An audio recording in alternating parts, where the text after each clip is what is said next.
Estamos começando mais um Farofa Crítica, um programa onde pensar é o nosso principal ingrediente. A cada programa, intelectuais, ativistas, artistas e outros arteiros comentam sobre temas contemporâneos. Farofa Crítica é uma produção do CELAC em parceria com o Departamento de Jornalismo e Editoração da ECA USP e apoio do Instituto de Estudos Avançados, o IEA, também da USP.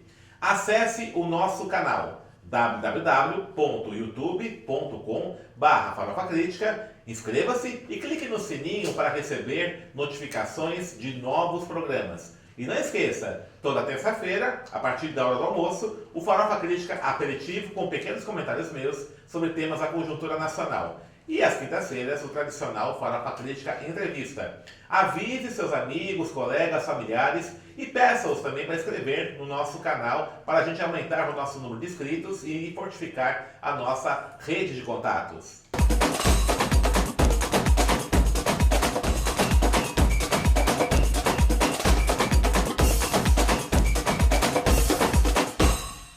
E o Farofa Crítica de hoje recebe Ana Beatriz Prudente, gestora de branding e economia criativa, que vai falar um pouquinho para a gente sobre o que significa essas funções tão importantes hoje na economia contemporânea.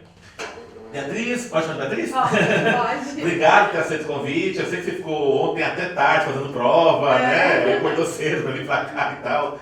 Me fala uma coisa assim, você está estudando na Faculdade de Educação, atualmente da USP, né? Como é que você caiu em branding, em economia criativa? Explica um pouquinho essa sua trajetória aí pra gente.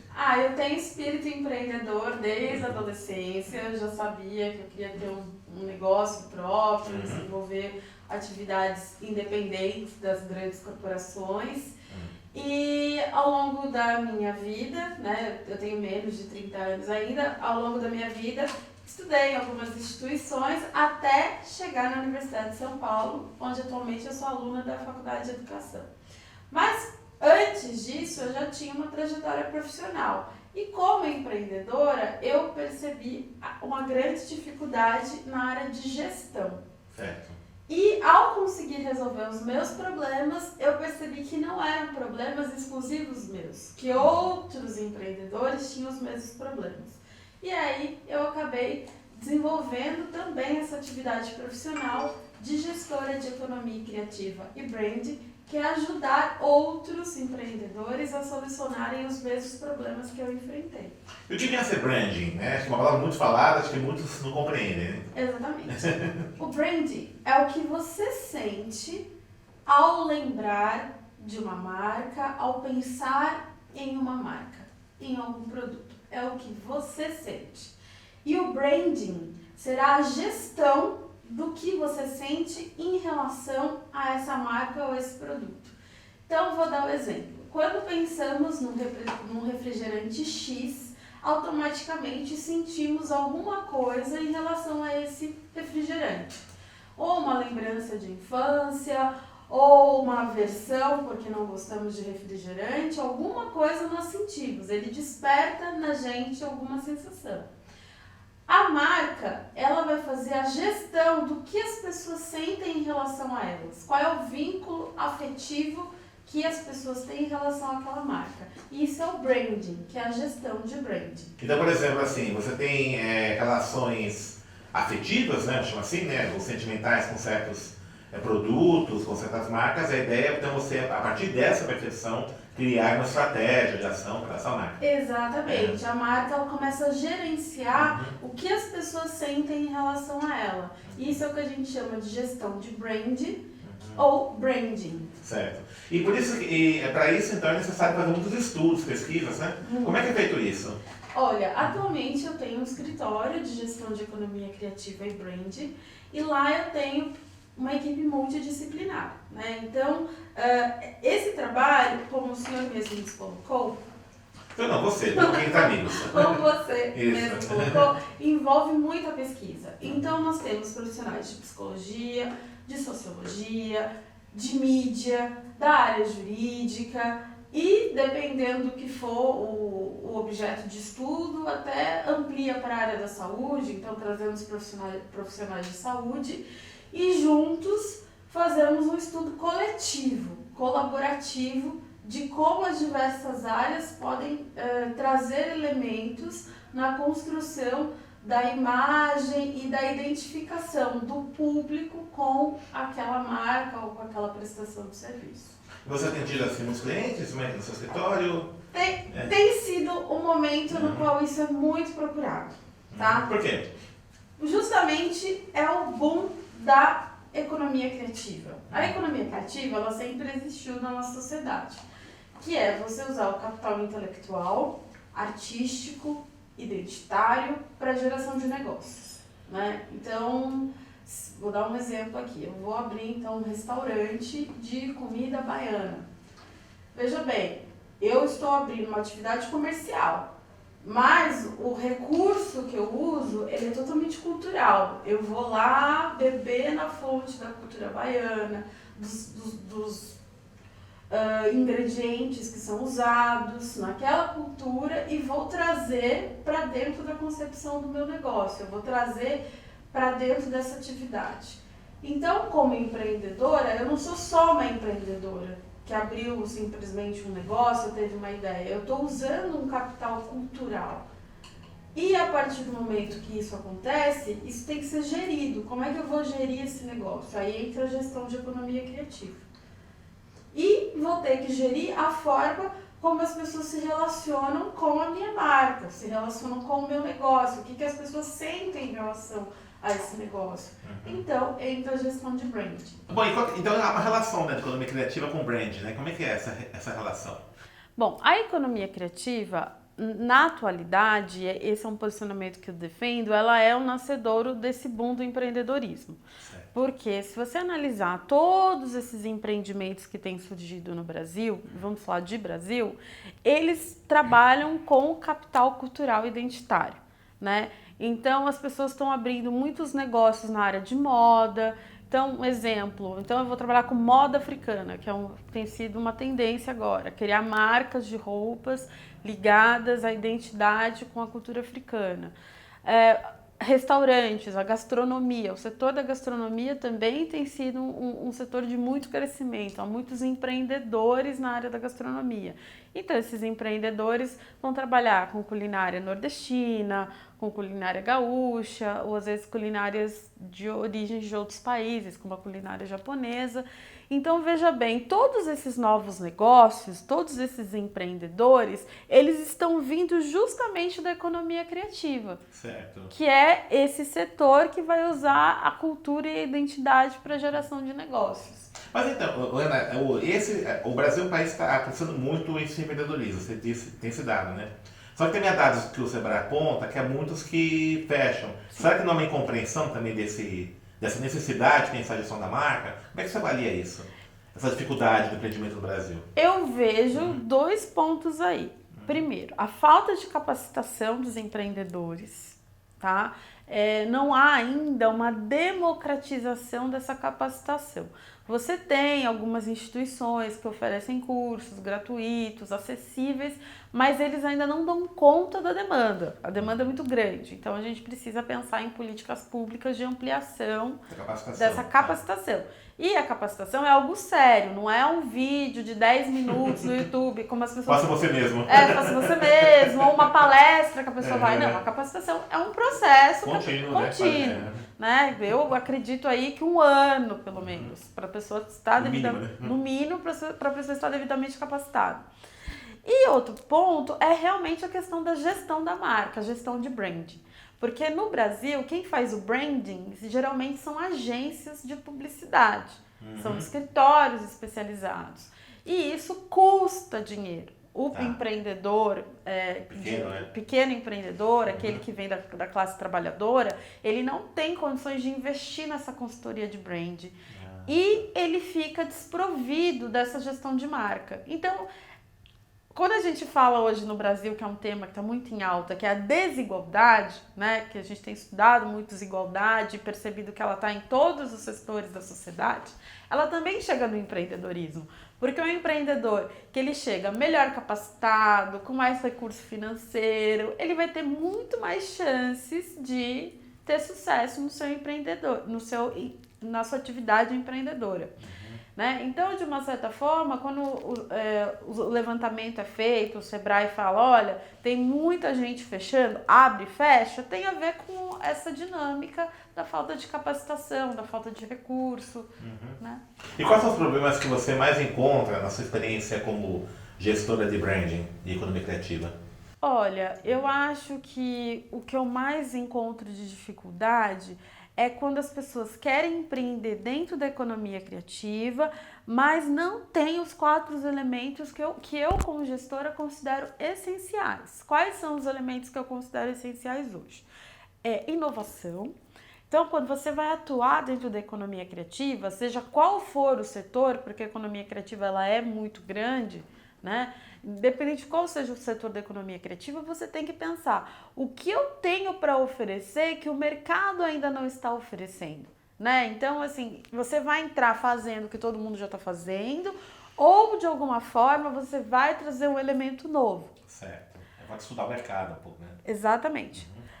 Outro ponto, a questão da sustentabilidade social.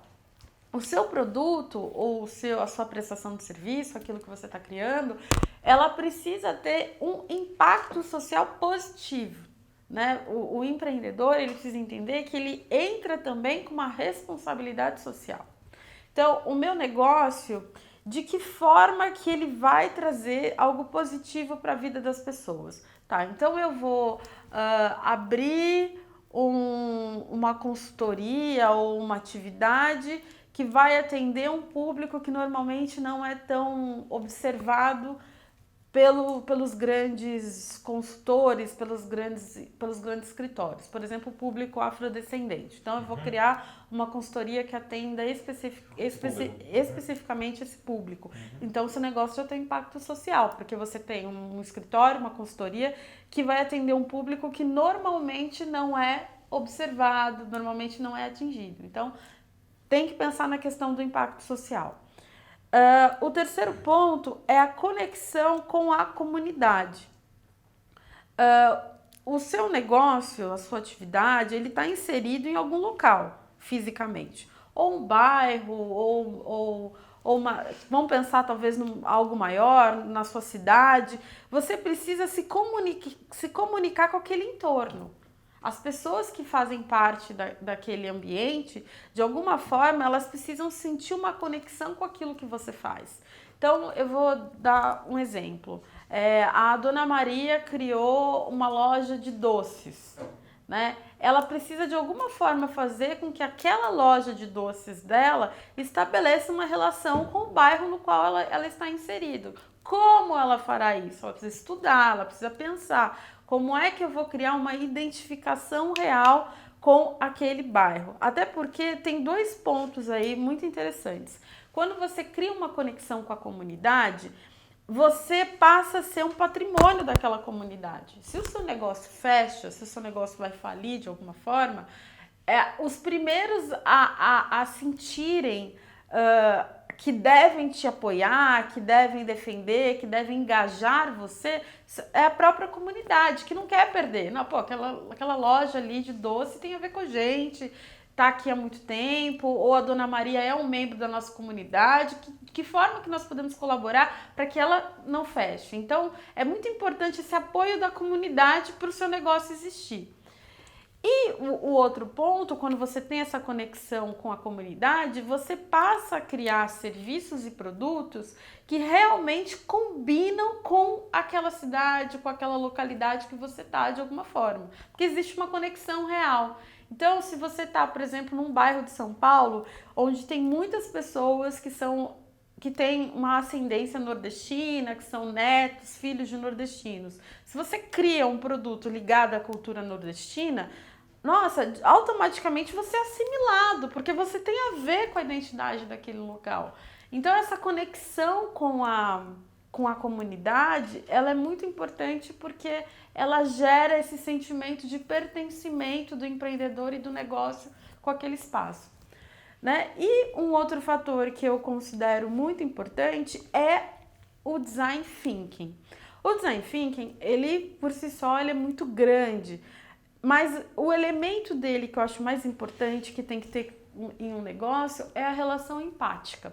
Porque o Design Thinking, falando de uma forma bem resumida, ele vai falar da importância de você construir o seu negócio, o seu produto, tendo uma relação empática com quem consome. Entendi. Você precisa entender quem está consumindo. E então, na gestão do seu negócio, na criação do seu negócio, você precisa ter esses 4 elementos. Então, eu vejo que quando faltam esses 4 elementos em no negócio de um empreendedor, ele tem uma tendência maior de falir, de quebrar. Tá. Eu percebo isso. E você percebe assim que uma parte dos negócios, eles não pensam nesses 4 elementos? Não. Infelizmente. Um certo aventureirismo, né? Exatamente, porque tudo isso, veja bem, olha quanta coisa que eu tô falando. Sim, é muita coisa complexa. A pessoa precisa estudar isso. Se ela não recebe uma formação mínima para compreender isso, e eu entendo que o período disso é pelo menos 1 ano para se desenvolver, ela não tem como saber. Ela pode ficar eventualmente comprando livros, vendo vídeos, mas assim, ela não é uma profissional da educação. Como é que ela vai sistematizar todo esse conhecimento? Sim. Como é que ela vai conseguir trazer cada elemento? Então, há hoje... É fragmentado só, né? Muito fragmentado. Há hoje uma carência de políticas públicas de formação para empreendedores. Né? E a carência dessas políticas públicas faz com que os empreendedores da periferia e afrodescendentes sejam os mais vulneráveis nessa onda do empreendedorismo. Certo. Então, quando você faz um levantamento daqueles que mais quebram, daqueles que duram menos tempo no mercado, você vê que são aqueles que têm essas fragilidades de acesso a essas informações. E você, no seu trabalho, no seu escritório, né, de gestão, você tem o que você tem mais percebido de problema, além desses 4, assim, além da formação, né? Evidente que você deve também trazer esse tipo de consultoria, né, formação para empreendedores. Qual tem sido a maior dificuldade, né, pensar em inovação? Você tem desses 4 elementos, qual que é mais comum ou você acha que todos eles acontecem? Olha, eu acho que a maior dificuldade tem sido o fator inovação. Inovação. Porque a inovação, ela exige um repertório cultural do sujeito. Um repertório com base naquilo que ele vai aprender na escola, na universidade. E aí ele vai trazer elementos de tecnologia, ele vai trazer uma base que geralmente ele só vai ter acesso na educação formal. A inovação, ela depende muito da educação formal. Né? É possível que uma pessoa crie algo inovador sem nunca ter ido à escola, sem nunca ter ido à universidade? É possível, eu não estou dizendo que não é. É mais difícil. Né? Mas é mais difícil se ela não tem acesso a essa educação. Né? Então, se você pensar hoje que nós temos uma escola pública no Brasil com tantos problemas, onde a criança, o adolescente pobre, ele tem uma diferença de acesso à informação em relação à criança e ao adolescente das classes privilegiadas, e isso vai se arrastando para a vida dele quando ele vai chegar numa universidade. Se ele não conseguir entrar numa universidade pública através das cotas, e ele vai para um sistema de ensino superior mais frágil, que a gente sabe que entre as particulares, há muitas universidades particulares com grandes problemas, e geralmente são essas que vão atender a maioria dos jovens pobres. Então, ele tem uma série de deficiências de formação.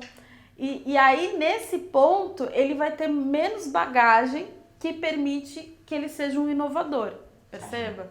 Então, a inovação é um problema. Hoje, no escritório, a gente faz uma peneira. Eu faço uma peneira bem rígida de quem serão os meus clientes, né? E o triste é que quando a gente vai peneirando e buscando esses 4 elementos, eu vou chegando em um perfil de empreendedor que é homem e branco. Então, quando chegam todos os empreendedores, olha, a gente está em busca de gestão, aí eu preciso ver, deixa eu analisar o seu negócio. Aí começa um grande número de mulheres, um grande número de negros. Eu tenho ali uma diversidade muito grande. Certo. E aí eu preciso escolher com quem eu vou trabalhar. E aí eu vou fazendo a peneira, vou fazendo a peneira. No fim, eu chego no homem branco, porque ele, por uma série de fatores sociais, culturais, econômicos, ele tem mais facilidade para ser esse empreendedor. Ter acesso a essa educação formal de qualidade, né? Exatamente. Então, a desigualdade, ela também se manifesta dentro do empreendedorismo. Certo. É interessante isso que você está colocando, né? Porque esse tema empreendedorismo, ele virou meio moda, na universidade inclusive, né? E essa discussão, por exemplo, que ele é necessária, essa capacitação, essa formação, ela é colocada meio de lado, dá a impressão que é apenas a vontade da pessoa, né? Ela resolve, né? Como é que você enxerga isso? Porque, assim, não sei a tua experiência aí você vê, né, na educação aqui na USP, mas você fez outros cursos superiores, essa temática aparece, né, frequentemente, né? Mas não vem esse conteúdo que você está colocando agora, né? Como é que você enxerga um pouco esse esvaziamento do termo empreendedorismo, né? Na verdade, assim, foi interessante o senhor colocar isso, porque, veja bem, o empreendedorismo, apesar de ser um assunto da moda, ele ainda não é uma cátedra acadêmica. Certo.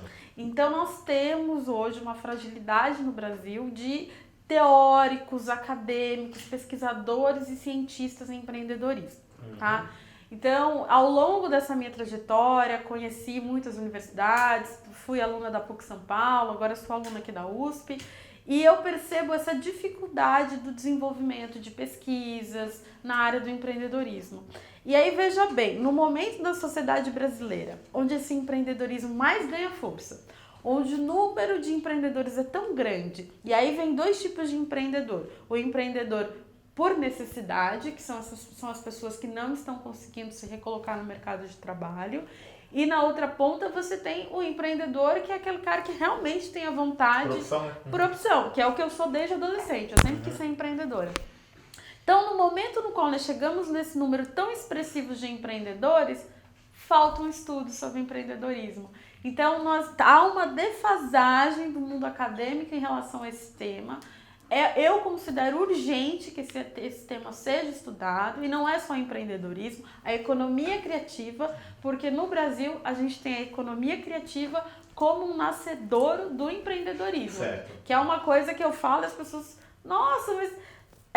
Porque como a gente está estudando muito pouco sobre esse tema, quem mais consegue trazer colaborações somos nós, os gestores. Porque a gente está no dia a dia fazendo, então a gente começa a observar as coisas, mas não há um estudo, não há estudos complexos sobre isso, né? Claro que há grandes organizações como o Sebrae, que tem trazido as suas colaborações, né? Até o próprio governo faz alguns estudos, mas os cientistas, as universidades, elas precisam fazer parte da construção desse conhecimento. Até para ter um olhar crítico, trazer novos elementos, né? E realmente nesse momento a gente não está conseguindo isso ainda. E por que você acha que a universidade está sendo resistente a isso? É um problema cultural? Né? Eu acho que é cultural, É porque o empreendedorismo, ele é visto hoje como... Ele é, de fato, uma atividade empresarial. Sim. E há um distanciamento entre o mundo empresarial e o mundo acadêmico. Certo, é verdade. Porque fica parecendo que toda atividade empresarial, ela é exploratória, que toda atividade empresarial, ela tende a reforçar aquele modelo das classes em conflito. Né? Então, os donos do meio de produção, os operários que são de fato oprimidos dentro dessa estrutura. Então, o empreendedorismo ele está muito conectado a essa visão. E, na verdade, é possível construir um empreendedorismo social. É possível fazer essa construção, onde esse empreendedor ele vai para dentro da comunidade abrir esse negócio para gerar emprego dentro da comunidade. Ele pode estabelecer no negócio dele uma gestão horizontal, onde ele não vai reproduzir as relações de trabalho exploratórias que normalmente acontecem. Então, o empreendedor, ele sendo bem conduzido, ele sendo bem orientado e bem capacitado, ele consegue sim quebrar com esse modelo tradicional das relações exploratórias do mercado, né? E pelo fato do empreendedorismo ainda estar muito conectado em termos de imagem, precisamos fazer o branding do empreendedorismo, a gestão de marca do empreendedorismo. O meta-branding. Como o empreendedorismo ainda está com uma imagem muito conectada a isso, eu acho que a universidade, pelo menos as universidades de humanas, ainda olham com um certo... Desconfiança. Uma certa desconfiança. Certo. A gente precisa quebrar essa desconfiança, porque se nós não nos apropriarmos desse tema, a tendência é que ele vire um reprodutor das desigualdades. Sim, entendi. Entende? A gente precisa quebrar esse ciclo de... Criar uma concepção, outra, crítica, né? Exatamente. Ok. Beatriz, estamos terminando aqui o nosso programa, o papo tá bom, né? Faz aí um merchan do bem aí no seu escritório, né? Quem quiser conhecer, tem site, como é que é? Olha, o meu escritório chama Dana.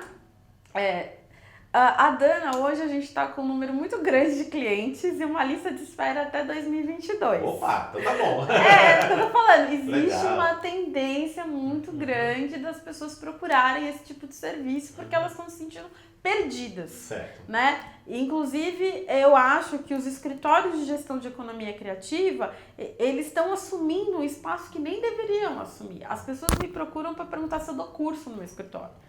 Né? Óbvio que eventualmente eu posso dar uma palestra, eu posso mas dar... não é o central. Mas não é o central, né? Por isso que eu estou na educação. Eu estou indo para a área da educação hoje, eu sou aluna da FEUSP, porque eu acredito que a gente precisa sistematizar esses novos temas e levá-los para dentro das escolas públicas, para dentro da própria universidade, criar metodologia de ensino, né? Não há uma boa metodologia hoje de ensino na área de empreendedorismo. Qual é que ensina a empreender? Então a gente precisa pensar tudo isso com dimensões pedagógicas, né? Então, nesse momento, eu tô com um excesso de cliente, não tô podendo pegar mais, mas eu fico muito feliz de estar aqui colaborando e espero que a partir dessa minha participação haja uma mobilização no sentido, olha, precisamos de mais políticas públicas, precisamos discutir mais o assunto. Eu tô sentindo falta disso. Tá bom. Obrigado, Linda. Valeu, parabéns aí pelo seu trabalho, sucesso. Bom, sucesso já tem, né? Mais sucesso ainda, não, né? Tô construindo. Eu sou pequenininha, ainda tô construindo. Nada, que já é grande já. E vamos ver se a gente consegue, né, nessa luta aí pra gente qualificar, né, essa coisa, me preocupa muito essas banalizações de alguns conceitos, né? Isso. Os modismos, né? Acho que a mídia, eu sou jornalista, a mídia tem um papel muito negativo em alguns momentos, esse tipo de coisa. Né? Fala, mas aí, né, não contribui para qualificar um pouco mais. Exatamente. Né? Então, e nesse momento o empreendedorismo está sendo um espaço de reprodução de desigualdade. Sim. Então a gente precisa, e como é algo que está começando, a gente pode reverter esse jogo. E a universidade é papel fundamental. Exatamente. Tá legal. Farofa Crítica, então, hoje conversou com Ana Beatriz Prudente, falou sobre brand, economia criativa. E acesse o nosso canal, youtube.com/Farofa Crítica, inscreva-se, clique no sininho para receber notificações de novos programas. E para encerrar, uma frase aqui do Eduardo Bono.